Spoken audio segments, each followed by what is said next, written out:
आज से यह विचार करना है कि क्या कथा सुनने भर से सारी चीजें हो जाएंगी? क्या कथा सुन लेना मात्र हमारा पूर्ण कार्य है? सुनने का क्रम, अच्छा, जानने के लिए सुनना ये अच्छी बात है कि मानने के लिए सुनना ये अच्छी बात है? आप इस बात को तय करिए। इस श्री राम कथा को श्रवण करने के लिए बहुत सारे श्रोता आएंगे, कुछ समक्ष आकर सुनेंगे, कुछ सोशल मीडिया के जरिए घरों पर बैठकर देखेंगे। पर अब विचार इस बात का करिए कि आप ये कथा सुन किस लिए रहे हैं। मात्र सुन लेने का क्रम तो ये पूर्ण क्रम नहीं हो सकता है। आपने सुनी, सुन करके फिर हो गया, हमने तो 9 दिन कथा सुनी, पर 9 दिन बाद अगर आपसे किसी ने पूछ लिया भाई तुमने 9 दिन क्या सुनी, तो आप क्या जवाब देंगे? अब आप कहेंगे कि मैं कुछ प्रसंगों को याद करके बता दूंगा, इस दिन राम जन्म की कथा हुई, इस दिन राम विवाह की कथा हुई, इस दिन रावण के पूरा युद्ध का विराम हुआ, रावण के वध की कथा हुई। ये तो आपने कथा के प्रसंग बताए, पर एक निवेदन करूं, अगर आपसे कोई पूछे कि आपने कथा में क्या प्राप्त किया, तो ये शब्दों में बताने के बजाय अगर आप अपने व्यवहार से उसको बताएंगे तो आपकी कथा सुनने की सार्थकता है। आप अपने जीवन में जी कर उस चीज को बताइए। अगर आप 9 दिन पहले बहुत आलसी थे तो 9 दिन बाद आलस्य कुछ कम हो तो लगे कि कथा सुनिए। अगर 9 दिन पहले अगर हमारी झूठ बोलने की आदत थी, 9 दिन के बाद 10 में से 4 झूठ कम कर दिए, 6 बोल रहे हो तो लगेगा कुछ बदलाव है। अगर 9 दिन पहले हम प्रभु से प्रेम नहीं करते थे और 9 दिनों के बाद हमारा दिल उनको खोजता है तो लगे कि कथा कुछ सुनी है। ये श्री राम कथा केवल इस क्रम तक सीमित मत रखिएगा कि पांडाल के भीतर बैठी खूब तालियां बजाए, खूब नाचे, खूब गाए, कथा हो गई, 9 दिन पूरे हो गई राम कथा। कथा क्या है? जैसे जीवन समझिए, आपके हिसाब से आपकी जिंदगी की परिभाषा क्या है? व्यक्ति सोचता है हम जितने साल तक जीते हैं वही हमारा जीवन है। पर एक निवेदन करूं आपसे, आप जितने साल धरती पर रहते हैं वो आपका असली जीवन नहीं है। आपके जाने के बाद यहाँ पर आपका जो चर्चा आपकी होती है वो आपका जीवन है। आपने अगर 60 साल की जिंदगी जी, 60 साल में अगर आपने सत्कर्म किए, अच्छे कार्य किए, तो आप तन से चले जाओगे, पर आपका नाम आपके जाने के बाद भी इसी धरा पर रहने वाला है। एक व्यक्ति ने एक संत से जाकर कहा कि महाराज कोई एक ऐसा उपाय बताओ। संत ने कहा कौन सा उपाय? बोला मैं 1000 साल जीना चाहता हूं। संत ने कहा अच्छा 1000 साल जीना चाहते हो, सत्कर्म शुरू करो। महाराज सत्कर्म करने से क्या मेरी आयु बढ़ जाएगी?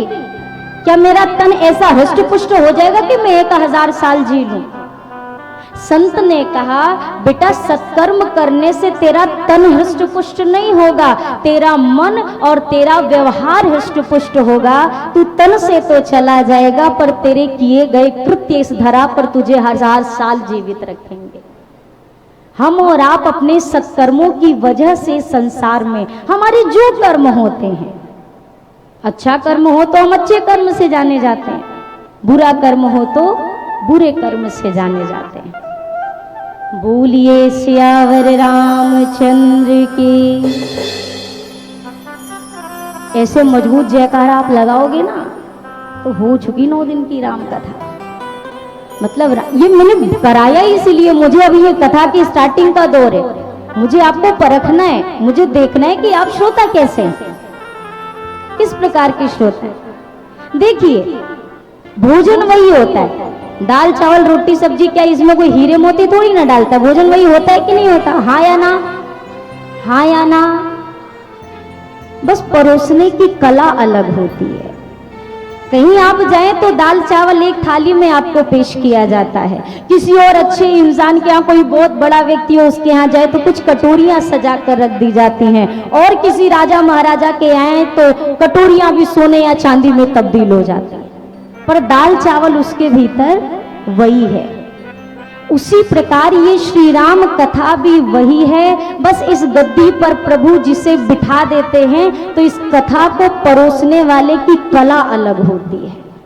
कथा नहीं अलग है, कथा वही है। राम जी का जन्म वही होगा जैसा आप सुनते आए हैं, प्रभु का विवाह वैसा ही होगा जैसा आप सुनते आए हैं गोस्वामी जी की श्री रामचरितमानस में। बस ये है शायद परोसने की कला थोड़ी सी अलग हो। अगर परोसने की कला अलग होती है तो पाने वालों की कला भी अलग अलग होती है।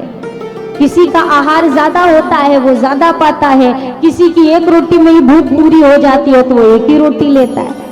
तो यहाँ पर श्रोता भी इसी प्रकार से बैठे हुए, यहाँ से कथा बराबर परोसी जाएगी। परोसने वाला कंजूसी नहीं करता है, परोसने वाला नहीं कंजूसी करता है, वो तो पूछता है भाई और लोगे, और लोगे। सामने वाला कहता ना ना ना ना अब जगह नहीं है। तो जगह कब होगी? अगर पेट में जगह पहले से ना भरी हो तो जगह बनी रहे। पहले से घर से ही खाए खाए के आओगे और तो फिर भंडारे में अगर पूरी मिले तो खा पाने वाले हैं क्या? नहीं खा पाएंगे।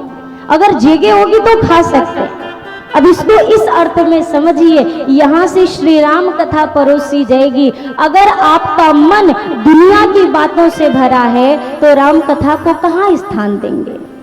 आप तो पहले ही बोल दोगे ना देवी जी हो गया, हम तो पहले ही भरे भराए आए हैं, अब कुछ डालेंगे तो ओवर हो जाएगा। तो इसके लिए क्या चाहिए? ये मन का पात्र बाहर खाली करके आ जाएंगे। ये खाली रहेगा तो यहाँ पे कुछ लेकर जा सकेंगे। पहले से भरे भराए आएंगे तो कुछ भी मिलने वाला, जैसे एक मटका हो उसमें सिर तक पानी भरा हो। अब आप कहें कि सिर तक पानी भरा है और उस मटके को ले जाकर नल के नीचे रख दें तो पानी भरने वाला नहीं है। लेकिन अगर खाली करके आए तो वो खाली मटका भरेगा। मन में अनेक प्रकार के विकार हैं। अगर कोई ये सोच ले मेरे प्रयास से, मेरे चाह लेने से मेरा मन शुद्ध हो जाए, मैं निर्विकार हो जाऊं, तो ये संभव नहीं है। ये कार्य उनके चरणों में सौंप दीजिए। किनके चरणों में? जिनके चरणों की कथा आप यहाँ सुन रहे हैं, जिनकी कथा सुनने के लिए एकत्र हुए हैं, उनके चरणों में छोड़ दीजिए। प्रभु अच्छा हूं या बुरा हूं, जैसा भी हूं तुम्हारा।